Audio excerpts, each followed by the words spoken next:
Welcome to Castles to Cauldrons, where every journey starts with a little bit of magic. Welcome to episode 38 of Castles to Cauldrons. I'm your host, Jason Davis. I'm here with Rachel, Terry, and Micah. We're joined today with a great agent for magical travel, Renee. It's good to have you on today, Renee. Thanks for having me. Can you give us a little bit about yourself, your history with magical travel, and some of your favorite Disney stuff? I've been with magical travel for almost 14 years now. It'll be 14 years in January. This is not my only job. I'm a product manager for a rug and textile company as well, but this is never work to me. Planning people's vacations is just really one of the happiest jobs I've ever had, and I love it. I love my magical travel family. I wouldn't go anywhere else. I've stayed at every Disney resort, and I think that's really helpful when you're working with a planner. I love all of them for each individual reasons. And I think what makes the job so fun is I can get on the phone with a client and talk for 3 or 4 hours about Disney and it not feel like work. It just feels like fun to chat about things that I love. I think we can all agree with that because, naturally we're all in this because we love Disney. We started the podcast to talk Disney and travel and everything. But it's always good that you have somebody my goal is to stay at all the resorts. I would love to be able to mark all that off. I'm slowly doing it. So to know that you've been there and you have the expertise, and once you're talking to your clients, you can say, hey, I've been there. This is what to expect. And it's also fun to go back too, like 3 or 4 years later, see what they've done, see the improvements, see the room changes, new pool, new bar, new menu. So let me get your thoughts then on the recent updates to all the hotels. I've said it a couple times, I don't like them, of how the inside of the hotel rooms look so bland. Is that something you agree with, or do you wish they would go back to the original stuff? Certainly some of them I agree with. I am not a fan of the contemporary rooms. No. I love The Incredibles. Great movie, great story. I think it takes away from the exclusiveness of staying in one of the original Disney hotels, having it feel like an upscale hotel. So I'm not a fan of that. Love the new Grand Floridian rooms. Love the area rug. The whole design. It's just beautiful every time you turn around. Bathroom, patio. I'm trying to think of the other resorts. Love a good room at Pop. Fun. Works. Colorful. Kids, adults. What about the upgrades to Poly where they did the Moana theme? I do like that. I think it could be if you have a lot of sensory overload, I think the walls could be a little bit much when you're laying in bed and trying to watch TV, and then it's all around you for sure. But I do think the theming there is a little bit more subtle than contemporary. So I do definitely enjoy it. Love the rooms at Riviera. I just stayed there last week as well. I'm not a big fan of the renovation at Saratoga Springs. It's very beige. Although there's not really a lot of theming to begin with at Saratoga Springs. It's probably my least favorite resort. Everything is new and beautiful, but it's beige. It's boring. It does feel like it's like your grandma's house or something, especially since it's so far out of the way for the rest of the resort. Like when you're at the end of the day driving. And I say it like that because in the South with my grandparents, they live 30, 40 minutes out. So it was a nice little ride to go to the country and see them, and that's kind of what I feel like last time I stayed in Saratoga. Yeah, sort of like to grandmother's house we go. Yeah, and then it's just a sprawling on top of it. Like it's just a huge resort that I don't want to get on 6 buses just to get back to my room. Yeah, and so some people really enjoy that. What's your favorite resort then? It really depends on what I'm feeling, what my budget is. Riviera for sure is right up there, but at the same time, I love Pop Century. I love Pop Century for what it is. It's connected to the Skyliner. It's super affordable. It's always clean. I've never had a bad experience with a staff member there. So that would probably be my value. My moderate would be French Quarter, just because it's so small. It's so quaint. Yeah. The theming is really awesome. And those new rooms are beautiful because they needed them. They hadn't been done in a long time. And then Deluxe is for sure would be Riviera. And then Boardwalk. I think Boardwalk is a sleeper resort. A lot of people don't even know that the Boardwalk exists, and then they stay there and they're like, oh my God, it was the best resort ever. And I might like the Boardwalk because I'm from New Jersey. So I've got reservations. You couldn't tell with the accent. Yeah. I've got reservations for French Quarter in July before we go on Destiny. So I'm excited to stay back there. We stayed there our very first trip, and we stayed there a couple times in between. So to see the changes that's happened is always gonna be fun. And no matter where your room is there, you're not super far from the main building, which is nice. That's to me, that's the best resort on property, just because of how small it is and how central it is to everything, so that you can easily get in and out of it, and you don't have far after the long day in the parks to go and get to your room. I wish they had another pool, even a small, quiet pool. And they had the room for it. You look at it, there's a couple little green areas they could put a small, quiet pool in. Believe it or not, this is how old I am. I was there when they did the name changeover From Dixie Landings. From Dixie Landings to Port Orleans Riverside. I've moved so many times, I've lost the picture. I actually had a physical picture from a camera, but I took pictures of them with the old sign and then the new sign.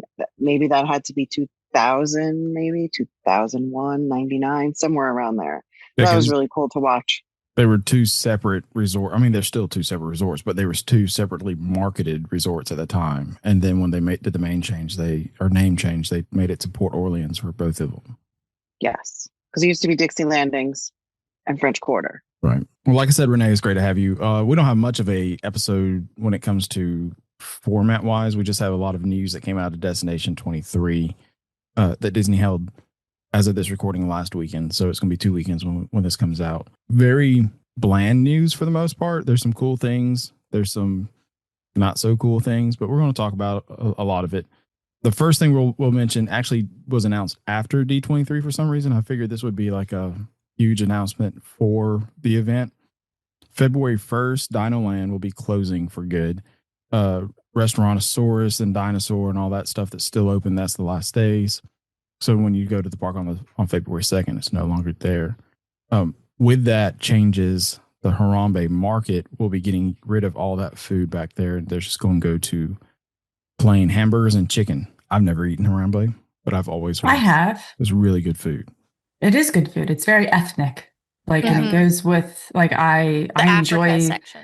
Yeah, I just enjoy having that, the different stuff. Because quite frankly, every time you're at a quick serve, it's always hamburgers, and hot dogs. That's what I was gonna say. It's a welcome change, especially if it's like your third or fourth day at Disney World and you're kind of out of the fries and chicken tenders. That's also where they move the corn. So I wonder if they'll move the corn back to the stand, because the corn had been moved into Harambe Market. That's over in Africa. It wasn't at the fruit stand by the safari anymore, right? And it had moved to Harambe Market. So I wonder if it's going to go back to the fruit stand then, because that's a popular snack in Africa.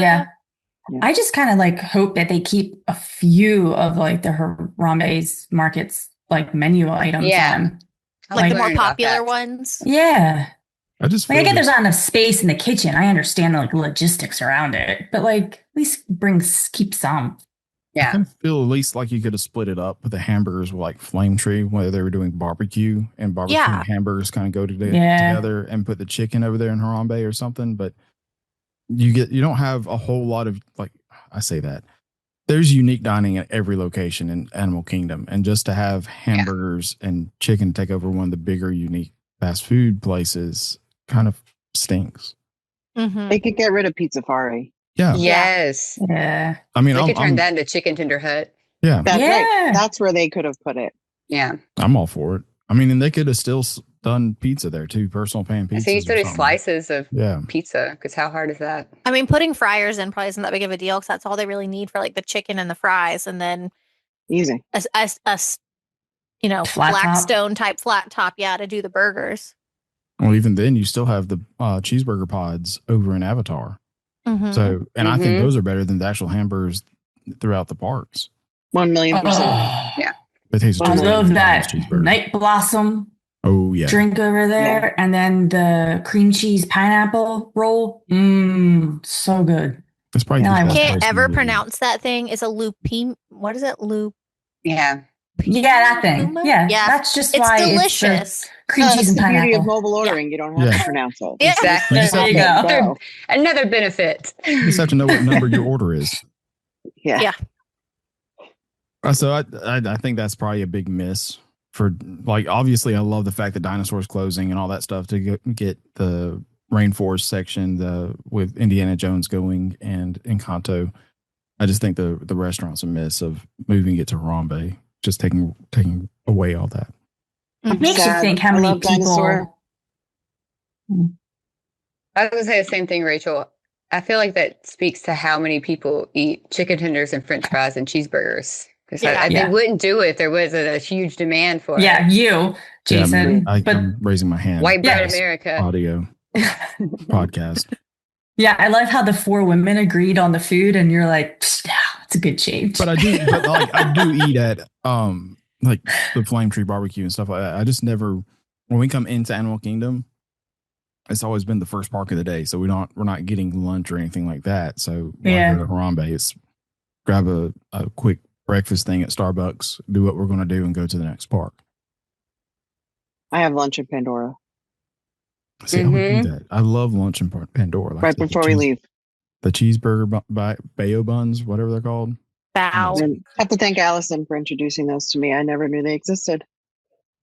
And they took them off the menu. That was a surprise to me. It was like they took them off the menu completely for a little bit, and then due to popular demand, they brought them back. Do you like the cheeseburger spring rolls too? Oh my God. I've actually never tried so it. Good. So good. So I got one for my mom, and mom's like, oh, well, let me eat one. I'm like, no, you got to get your own. And then she got her own. She's like, oh. And then when we were just there last month with the kids, Andy and I went and got it. And Andy's like, he's not a good Disney. He hates Disney food. But he's like, these actually aren't bad. Well, being the next thing, but it's the first thing we really got announced from Destination D23 is a small one. But starting September 15th, Tron Light Cycle is getting a new overlay for Tron Ares, which is going to be mainly a red theme. Red and orange, isn't that what they said? It was going to be red and orange. Yeah, and it's going to change the music from Daft Punk to Nine Inch Nails. I mean, we're going to be there during that time, so we could try it out. We could. True. The movie doesn't come out. Get Terry on another roller coaster. Yes. You obviously we're assuming that they had all those lights were put in to be able to change color at some point. They're just, I would hope. They're just RGB lights because you can tell the canopy changes colors back and forth. So yeah. Oh, sure. I just feel like, let's change the color scheme and change up the soundtrack. I mean, it's news. Yeah, I don't really think that's news. I mean, it seems like let me change the CD player, my 6-disc changer, and change the light. That's what I feel like they just did. Yeah. So that's news. I don't know how much y'all know about the inner workings of advertising in the parks, but the studio has to pay for anything that they want in the parks to be advertised. So if Tron, if you wanted to walk around Jared Leto character, which I guess his name is Ares, they would have to pay for that character to be there for a certain amount of time. So this was probably the cheapest way for the studios goes, hey, we want to market the movie at the pre-existing roller coaster. Listen, I'm all about synergy. I think Disney does it the best out of so many companies, but I don't really think that people are going to be like, oh, I got to go now. And buy Tron when it's red. You love Tron, I don't think that'll make someone book a trip there. I don't think that'll change someone's plans. I think it's really cool if you're going to be there to experience it. But I guess piggybacking off you said, Jason, if it makes sense fiscally for them to get it in the park somehow to help promote the movie. But to me, I was like, that's not really an announcement. I figured it was like an update. Yeah. I figured it'd be more like what Stitch did when Stitch's Great Escape opened, and he rolled the castle for the day, that they were going to be like, hey, we're going to do this overlay for Tron on October, I think it's 9th or 10th, whatever day that movie comes out. Like, hey, for this day, we're just going to overlay it. But they didn't even say how long this is going to last. Are we just going to have a red and orange Tron for a year? Well, I was going to ask if you could change the soundtrack and lights so easily. Why don't they take advantage of that, during the Halloween party and the Christmas party, like they do with so people would rush to Space it. Mountain. Yeah, because it would be a limited time offer, or maybe switch up red or blue, kind of like Guardians. You don't know when you're in line if this time you're going to get red. Or this time you're going to get blue. You be the or different songs songs like Guardians. Oh, yeah. No, different songs. You can't put 9 Inch Nails with Daft Punk. I'm sorry. Those are too different. And Daft Punk's soundtrack is legendary. It's great. It's perfect. I don't know about 9 Inch Nails, and I'm a metal person. Yeah, I didn't even know who the singers were of the music for Tron. But it's very good. I can't imagine that it would be just as good different. Yeah, the 9-inch has and a 9 Inch darker Nails is tone. hard. Yeah, it's a darker tone. Are they still a band, or are they using old? Obviously, they are making the music for Tron. Well, I didn't know if they're using old music, because I haven't heard anything on 9 Inch Nails since like high school. Yeah, since the 90s. Yeah. This one is actually a really cool announcement that came out. I'm looking forward to it as a Disney nerd and as a history buff. But they've announced a new documentary by Leslie Iwerks, who is daughter of Iwerks. She did the Behind the Attractions and the Imagineering Story shows on Disney Plus. This one's going to be love both of those. Great. Yeah. About just the history of everything is amazing. This one's Disneyland handcrafted. It's going to talk about the year that it took to build Disneyland. And you think about that, it took a year to build Disneyland, and it takes 5 years to build Tron. So you had that great land, and all the people had different work ethics back then. Probably so. Yeah. There's unreleased footage and all this, and just going through and talking about the whole build. And I'm excited to see about it and a little bit more history of in depth of what Disneyland, what the problems were, and everything like that up to opening day. So I'm reading the report from Disney Parks blog, complete with ASMR movements. Why do they Terry's have to throw that in there? See, you just turned me off right there. That's Terry's favorite. It says this unique film, complete with ASMR movements and constructed using only rarely seen footage. I wonder if there's that's what we want to see. Yeah, I think I don't want to. Why we gotta do that? I don't think they're using it in the right way. I think they're going to just market it as that because it's so mono audio back then that it's going to be, seems like it's ASMR. So that's part of the charm, the mono audio. Yeah. That's the charm, the black and white, the grainy film. That's where you feel the magic. Well, I mean, feel it. It's real. Now, the bad thing is from the trailer, it's not the grainy film. You know, they've put this through and upscaled it to 4K and everything. So it's going to look nice, but it's still going to be that old film. I mean, it's not going to be the bright colors that we know when we see a movie. It's going to be those faded out colors. So yeah, I agree with you. You're going to have that antiqueness to it, and it's Walt. I mean, Walt's going to be talking about his own park for an hour, right. Like I guess an hour and a half, 2 hours. Yeah. And then you have Gurr going in there to talk about stuff, and these people who actually worked with Walt. So I'm excited for it. As a nerd, like I said, I'll probably have it on for a few days. And then Leslie loves the history and everything too. And she takes care of what she does, as we saw with the Imagineering Story and Behind the Attractions. So for Disney to give her more to it, maybe one day she'll be able to do a Walt Disney documentary about the man. I think that's the only thing Disney's actually missing. While we're talking about Disney and Walt himself, this is probably one of the biggest changes that we got announced was that they're bringing Walt into Walt Disney World. So the animatronic Walt that Disneyland got, we're getting a version of an animatronic coming to the opening scene of Carousel of Progress. And on top of it, Carousel of Progress will be getting completely overhauled. I love that idea. I think it's needed to be done for a while. Oh, it for sure need to be done for a while. Yeah. Laserdisc. And the VR headset that grandma's playing. Those are horrible graphics. I know the future is like not the future anymore at all when you're there. I don't want them to overhaul it. I just want them to add to it.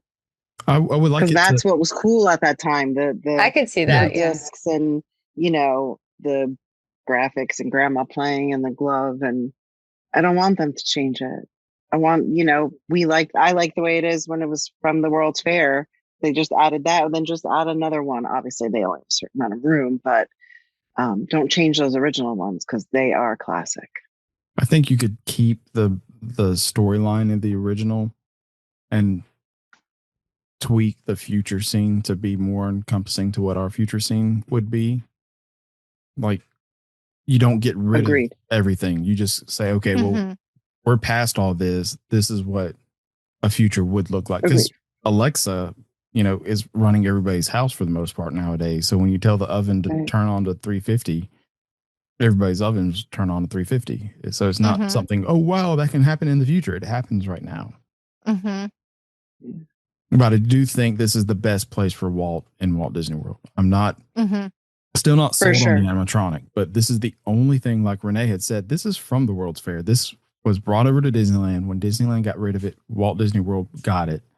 So this is Walt's only attraction he saw and he had his hands on that are at Walt Disney World. So for him to introduce it and give the idea behind it, I think is a perfect place. I think also he did Lincoln from the president. I think that was at the World's Fair, the 1965. It was 65 World's Fair, I think it was. So that's another thing that's in Disney World. No, Lincoln is in Disneyland. He's in Disneyland? Yeah. Oh, okay. So Lincoln, Carousel Progress, and Small World were all in the 1964 New York World Fair. And they all got brought. Small World went to LA? Mm-hmm. The LA one is the original one. Lincoln's the original Lincoln, if I remember right. They might have redone him since. But then Carousel is from 64 World's Fair. Moving over the cruise line for a little bit.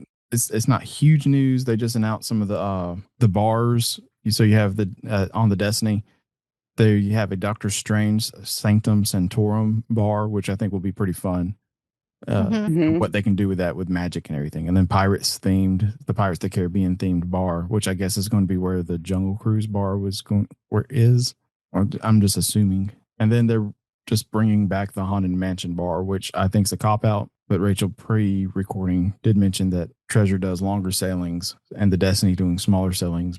This gives people more of a chance to see one of the most popular bars that Disney has done in a while on the cruise ships. The cool thing that they did say, though, is they're introducing character meet and plays. It's like Dr. Facilier will be walking around. I think they said Jack Sparrow. Oh, doing like the card tricks. I think I saw him with his cards. Yeah. So you'll be able to sit down and meet him. I guess that's kind of like what they did at Star Cruiser, where you could go in and do stuff with Ray if you were in the right spot at the right time, or little things. So kind of bring stuff they've learned into actual cruise lines. I don't know how will it go off and how many people get mad that they didn't get to play with Dr. Facilier, though. I mean, it might work because there's a limited number of people on a cruise ship as opposed to the thousands that are in a theme park that can come at you. So, and especially if everyone's on the different deck, a different area of the ship, they might be able to manage the crowds better where they can have a couple of people sit down with the character and not be all over them. For sure. Yeah. By the time word gets out, they'll be off that deck. So it's not like you have time to go get them. And I like the fact they're not costumed. Like, they're not. They're face characters. Yeah, they're face characters. Yeah, because that's the one thing I've seen critical of Disney that people like at Universal is that the character interactions at Universal are better because they actually walk through the park. And like you said, I understand why Disney characters, they have the big fluffy costumes. They have to have their handlers and they just can't walk through the park because they wouldn't get anywhere because they would constantly be stopped. So I think having face characters walking around where people could actually interact with them like real people, I think that's really cool. Yeah, it has that extra memory. I mean, you've seen it in Disneyland where they walk around freely and just do whatever they want to and interact with everybody, but they don't get to go everywhere because of how big the crowds are, especially for the Maleficents and Evil Queens and Peter. So that's why they can't do it in Walt Disney World, because you'd have 20,000 people clumped up around one person. Yeah. So I wonder if this is going to happen on the cruise line, though. You have a few, like a big group of people trying to get into this meet and greet, meet and play, whatever. And I wonder if it's going to be a room. Like, is it going to be just a little standoff room that they have that go in and set up for Dr. Facilier to play his game? Or is he going to sit down at the table next to you and start playing? It'll be fun to see. I would venture to guess it's going to be not something that's scheduled. Just going to be, you happen to be on this deck and here he comes and here's his cards and he's going to sit down with you and you're having your chicken fingers. That's what I say. Maybe they'll have in a room where they could close the doors if it got to capacity instead of having it on the open deck where people could just mob around. But like you said, if you were at a bar or a restaurant, he could sit at your table, and then if it got to capacity, they could close the doors and say, "Right, sorry, nobody else can come in right now." Or do you think it'll be like the Royal Gathering? I don't think it's a Royal Gathering where you have to kind of sign up for it or anything. It seems too formal. Like, this is like if they're just walking around and he comes down, sits next to you and wants to play cards or whatever Jack's going to do, that's organic. And it's like, oh, this is an experience just for me right now. Not, I'm still waiting in line to meet these people or play a game.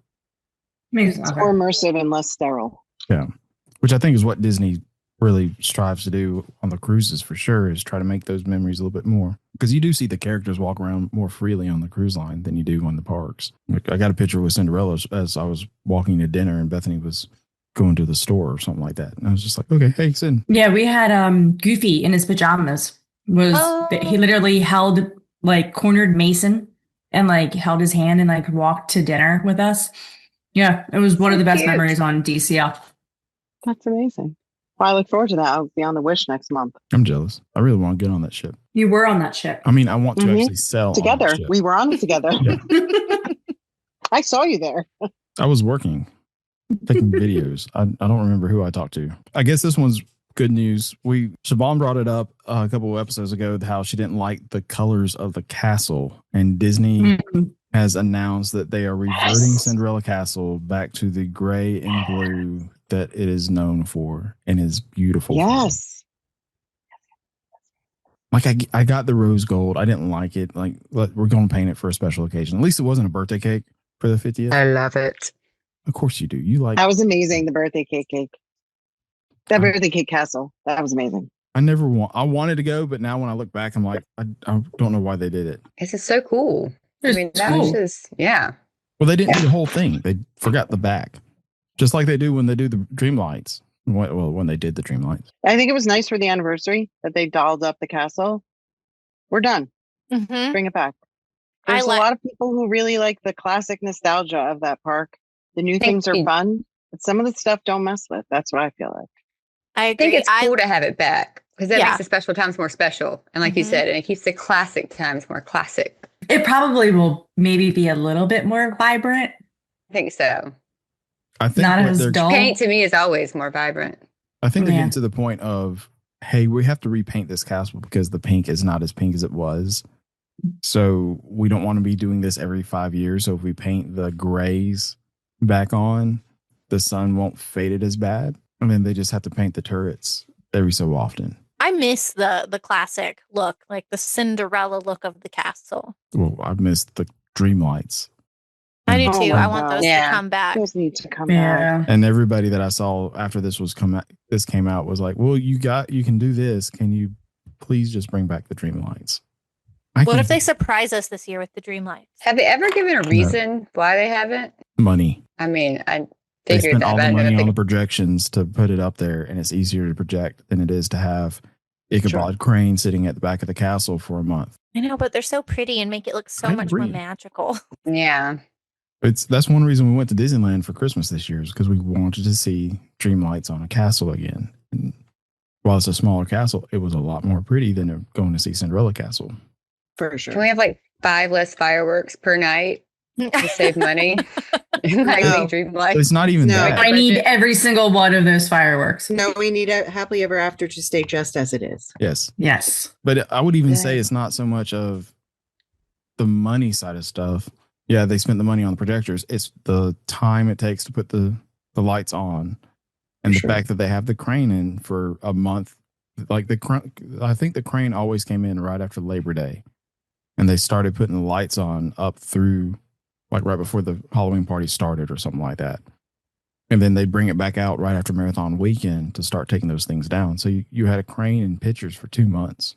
Yeah. Aren't we going to have scaffolding and stuff as they're repainting the castle? Anyway? Yeah, we are. But they'll put a scrim over it. I think it's worth seeing the crane for a month to get the dream lights. I do too. I'm not complaining. I have plenty of pictures in front of a castle with a crane. Yep. Yeah. I was going to say, I feel like and if you don't get the crane, you're lucky. The only reason we didn't have cranes when they painted it pink was it was COVID. So they drained everything and they put those the cherry pickers in the moat and painted it all at once. Did they do a lot of that work when the park was closed? Mm-hmm. I think so. Yeah. Because that's the only big thing we got for the 50th besides the statues. I love that they left the statues. They're fun. They are. And when you walk by and your magic band buzzes, my son loves that. Because they'd be like, wait, I'm close to one. And we'd have to like find it. Yeah. Next year's going to be the 55th anniversary. So they'll repaint it for something else. We'll get the gray for 6 months and then they'll paint it for the 55th anniversary. No, 55 they don't do that. I know. Yeah, it'll be the 60th. They'll do diamonds for the 60th like they did in Disneyland. Ooh, okay. Yeah. Then maybe we'll get dream lights back, so it looks like there's diamonds on the castle. Yeah. No, They don't do things like that anymore. I remember like in the early 2000s, every year there was some like new theme that would be or marketing theme or push. Like I remember the year of a million dreams when they were just giving away things to people like A Night in Cinderella's Castle. And then there was the 2000 celebration with the Mickey hand on the Epcot ball. There was always some new theme every year that they push. Like they feel like they don't do that anymore. What was the last one? It was because Cool Kids Summer was a not Cool Kids Summer. No, it wasn't.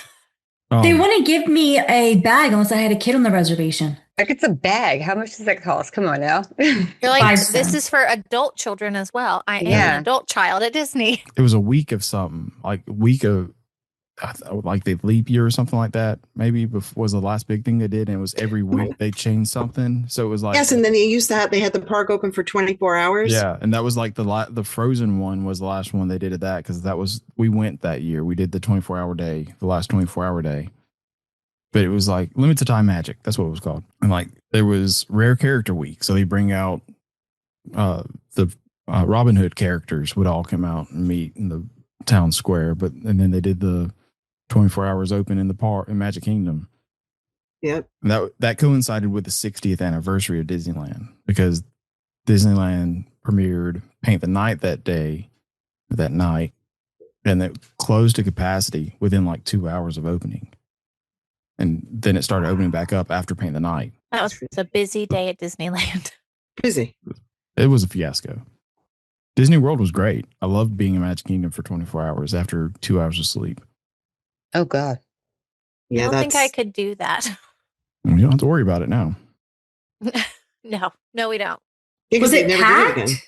Yeah, it was pretty packed. Like even at like 3 a.m., 2 a.m., it was still packed? Yeah. Did they keep food open for that whole time too? Yeah, so some of the rides went down for maintenance and all that stuff that they usually do. It was pretty packed. Imagine if it wasn't a dry park. Oh my God. It was. Like I know it's not that was open for 24 hours. Yeah. Right? Like I think they probably did that strategically so they had a dry park. Surprised they don't keep Epcot open for 24 hours, especially on New Year's Eve when they're going to the countries and it's New Year's Eve in every different. Oh, that would be cool. Yeah. They could really market the crap out of that. I mean, even keeping Epcot you just gave open them an until idea. like 2 a.m. And then the ticket for the day will be $400. But you get to celebrate New Year's in all the different countries. And if you celebrated it at the time, would be pretty cool. They do celebrate it, I think, in every country at the. I think they do it at the time that they can. Yeah, but some of the countries are too far away to even celebrate it. But if you do, or like it's China, like the day before. Yeah, you do like China or something like that. You could do the daylight fireworks that are more like the powder and shoot up in the air, and you can set up a fireworks show. Why are you giving Disney ideas? That's what we do here. No, instead they're just going to make Tron red. That's what their idea is. Red. Just red. That's it. That's all you get. Red. These are great ideas, guys. We're going to change the color of the roller coaster. I know. And someone sat in a room and was like, I have the best idea ever. We're going to make it red. And they were like, they got paid a lot more money than we do. Yeah. That is true. And there was no one in the room that was like, really? That's the best that you've got. All you got. They're like, does it cost any money to change the color of the LED? It does. It took that one person, 8 hours to program. So they had to pay the one person the 8 hours. Oh, geez. Yeah. I mean, that person probably could have done it in their sleep. They love what they do so much. They were just sitting around the room going, how can we market this new Tron movie? Oh, we got a great idea. Let's turn the ride red. Yeah. Sometimes I look at a lot of things that Disney does and I'm like, really? There's so much potential. Really sometimes. the best. Yeah, exactly. This is really the best you could come up with. Because how come somebody who lives in New Jersey has never worked for me was like, that's a really bad idea. But how about this? But something I thought was a good idea was that Cusco-topia they just did at Typhoon Lagoon. That looked like so much fun. Did you guys see that? Yes. No. The whole Emperor's New Groove they brought the party. Characters out. Like Cusco, both as Cusco and Llama. Yzma. Yeah, Yzma was there. It was so, it looked so fun. Because the whole idea they didn't do a good job marketing it because I had no idea. And like none of the people I follow, I didn't see anything. Oh, was it an exclusive theirs. thing for the D23 stuff? It was. So you had to have gone to Destination 23, and that was one of the incentives. Was they closed Typhoon for the night, and it was Cuscotopia just for the. It looks so fun. I wonder if it did really well. If they'll do something like that, like continue with something like that, since they have all the stuff because they didn't make any money off of it. Well, if they get positive feedback from people saying, "Hey, we would pay $80 to come do this every night." Now, if they look down the road at Universal and Volcano Bay and what they're doing the Volcano Bay nights that they've extended because of how popular they are, they would know. But then you also have Typhoon Lagoon's Rexosaurus, Partysaurus Rex. So the glow nights, or is that what it's called? The H2O glow nights. Yeah. Mm-hmm. So, I mean, you either have to choose that or Cuscotopia. Cuscotopia. Because Emperor's New Groove just doesn't get enough love. It doesn't. It's so good. You should have like some pop-up characters more often. Like just randomly, like you said, like the obscure, like you said, Robin Hood and then Emperor's New Groove. I mean, just have those randomly pop up in different parks for, so people will always kind of be excited about, oh, who's going to come today? Like, I hope we get surprised. I don't know why they don't do more things like that. Back to the Tron thing. Why not spend the money on a Tron costume or two and bring Tron characters into that Tron area? Let them walk around for a little bit. That would be a cool idea. Seeing them. Better than the red lights. Yeah. They'd be red lights on a person. How fun would he or she would look at night? Yeah, I was going to say, awesome. That'd be great. That would look really cool.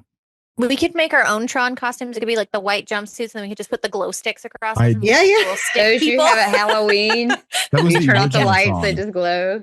That was 1982 Tron, not Tron Legacy or Tron Ares. My favorite topic of Disney Magic Kingdom right now is obviously the Villainsland that will never come about because we have absolutely nothing when it comes to concept art still for Villainsland. Why don't you ask Renee's, since she's never, what is her perception of Villainsland? I certainly think that they need a home because they really are loved, even though they're villains.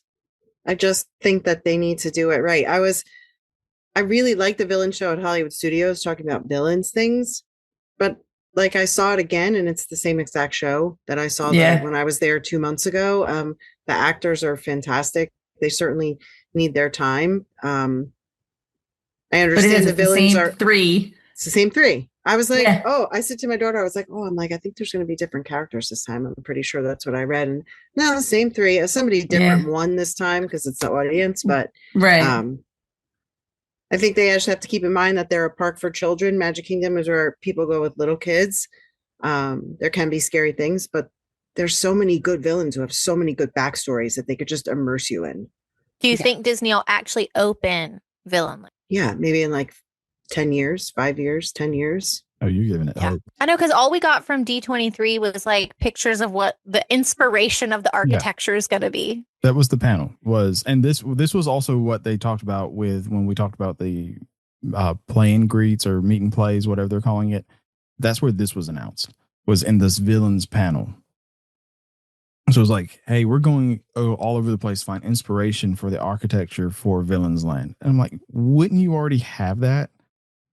If they already had this plan when they announced it last year with that vague concept art. 2022 was when they first announced Villainsland. They came out with Blue Sky saying, we would like to build Villainsland in the Magic Kingdom beyond Thunder Mountain. 2022.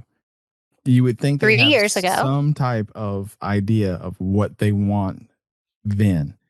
You announced Cars Land last year at D23 and then D23 Brazil, which was just a few months later. We had our first concept art and actually ride vehicles, I think. And the AI renderings of what it would look like for the ride. And now there's construction. Yeah. We don't have anything like that for Villainsland. We don't even know if there's rides in this land. They said we have 2 rides in Cars Land when they announced it. They haven't even said we have rides in Villainsland. Oh, I wasn't expecting rides at all for Villainsland. I was thinking it would be a show, some theming. I wasn't envisioning a ride. Yeah, Yeah, they got. But in that concept art from last year, it looked like there's a roller coaster. In it. Like it looks like in the concept art that they have a roller coaster. Yeah, it's in like the front left corner. Mm-hmm. And I know for sure they said like shopping. I think, did they announce, they said there's going to be, but not how many, like rides, shopping, character meet and greets. So they announced food. So I missed something up with Brazil. They didn't announce anything with the land itself. They announced for cars. They did announce the villains coming into the land for Villainsland. They said these are the villains you can expect to see here, which is and they gave us a list of those. Yeah. But then it was at South by Southwest when we got the Cars Land first concept of this is what the ride's going to be like when you're doing this outdoor track and how much research we've done.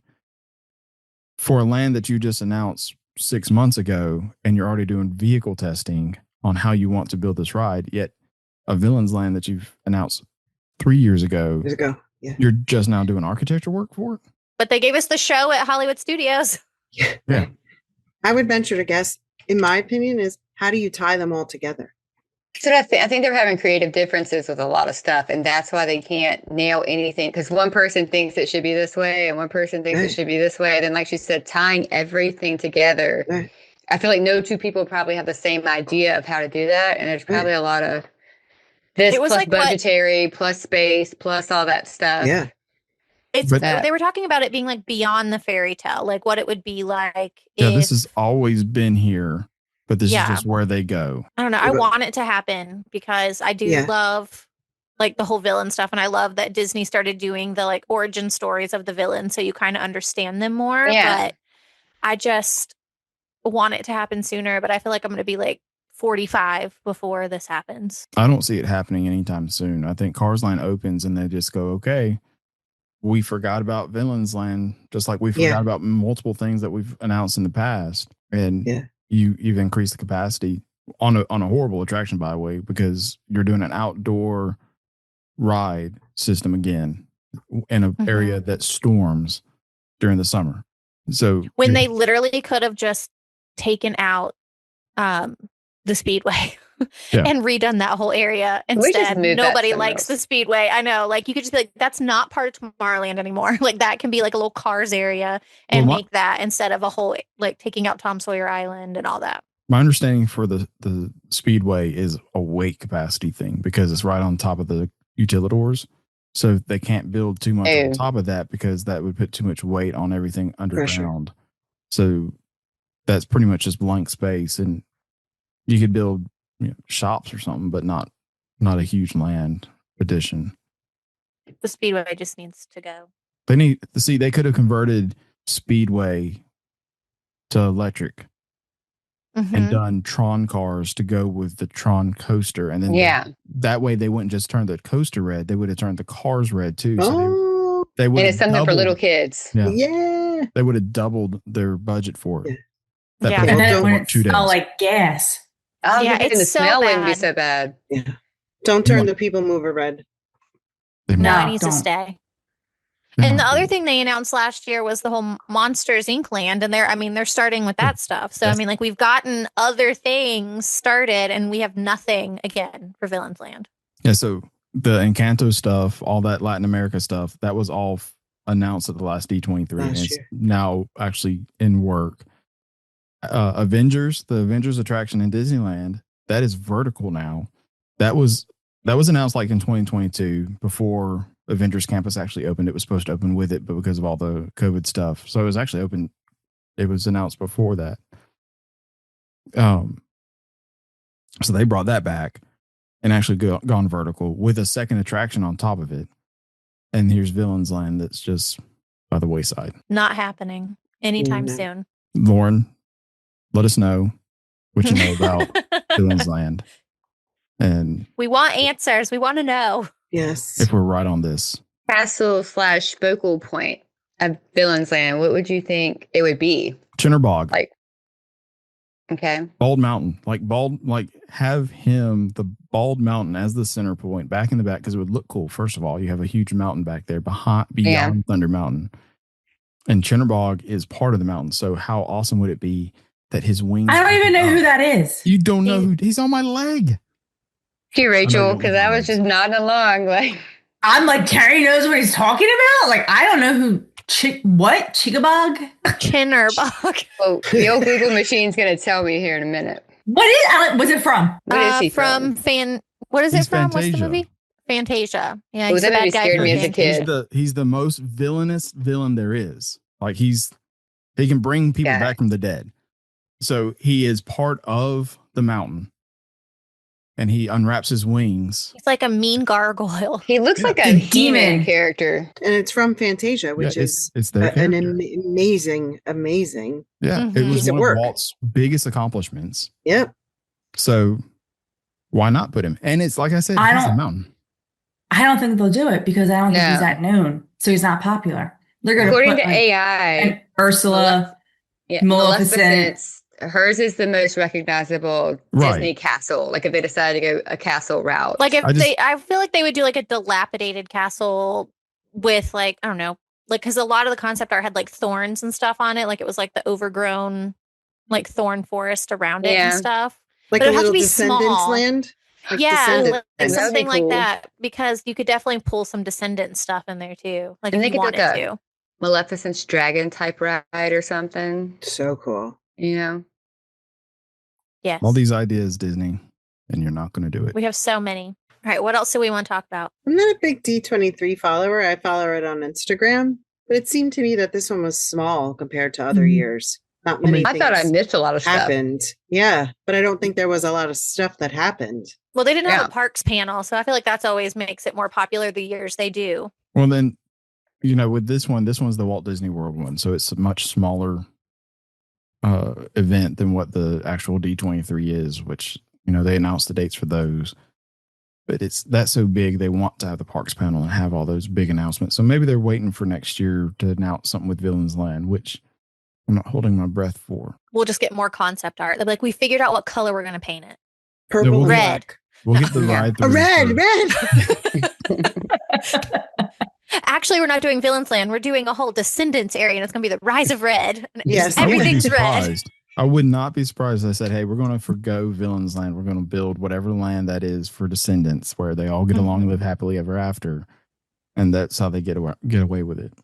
I can't remember the name of the land. It is good. I don't like the new one as much. Like the Rise of Red. The other ones were really good, but so good. Such a great concept. The kids of the villains. Just such a good concept. I thought it was. And Kristen Chenoweth as Maleficent is hilarious. I thought that was fantastic. Random get though for Disney saying, "Hey, we got Kristen Chenoweth to do a decom." It's like, it was hilarious. I loved it. Aradon. That's the name of the kingdom. Yes. I feel like, but it would go really well with like kids, like those kids that are in that age range and coming up watching those movies. Like it would be popular. And then it also appeals to the parents and the older generation because we all grew up watching those villains. And you could still have the villains walking around. Yeah. The parents of those kids. Yeah. Here is some great news. Y'all probably haven't seen it, but I have because I'm this guy. There is a pilot in works for a remake of The Muppet Show. Haven't heard that at all. I am overjoyed with this. The Muppets are great. The Muppets, they're amazing. I used to watch them when I was little. I used to take a bath, watch the Muppets, go to bed. That was the routine. Aww. Yep. Well, that's going to do it for today's episode of Castles of Cauldrons. Renee, thank you again for joining us. Can you tell us where our listeners can find you to follow along with any of your Disney adventures you take? Yeah. Thanks for having me. This was super fun. I'd come back anytime and chat with you all. You can find me on Instagram at Renee Gitto. Pretty simple. ReneeGitto. I post every day. I post when I'm there. I post stories. I make reels. I love Instagram. It's a very happy, friendly place. You should follow her because she has very inspirational quotes every morning, and I look forward to seeing them. Because everyone needs a little inspiration in the morning to get going. We have to look for the good and not the bad every day. And if you want to talk to any of us or the agents at Magical Travel, you can go to www.magicaltravel.com. We'd all be able to give you a no obligation quote for any type of travel you would like to take. Oh, and I'm there too. Yeah. Yeah. Oh, that's exciting. You're a magical travel agent, so you're there. That's right. 14 years. What a coincidence. If you would take some time and follow us on social media, you can find us on Castles of Cauldrons everywhere. Take some time and rate and review our show. Just let us know what you want to hear on the next episode. we won't have an episode next week as we're preparing to go to training. So the next episode you hear from us is going to be our HHN recap, which we're all excited to hear Terry's take on everything. So until the next time, we will see you on the next episode. Bye.